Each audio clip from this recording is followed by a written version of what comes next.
செவ்வாய் பகவான் மாத ஆரம்பத்தில் உங்கள் ராசிக்கு 12ஆம் பாவமான மீனராசியில் ராகு பகவானுடன் இணைந்து சஞ்சரிக்கிறார்.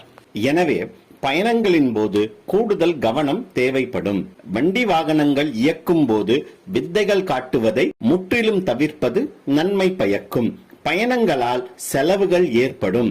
வெளி உணவை தவிர்ப்பது நல்லது. உங்கள் தனஸ்தானமான ரிஷபராசியில் குரு பகவான் மற்றும் சூரிய பகவான் இணைந்து சஞ்சரிப்பதால் பணப்புழக்கம் அதிகரிக்கும். குடும்பத்தில் மகிழ்ச்சி உண்டாகும். எனினும் பேச்சை குறைப்பது நன்மை பயக்கும். குழந்தைகள் உங்கள் பேச்சை கேட்டு நடப்பார்கள். மாணவர்களுக்கு படிப்பில் ஆர்வம் அதிகரிக்கும். உங்கள் மதிப்பு கூடும்.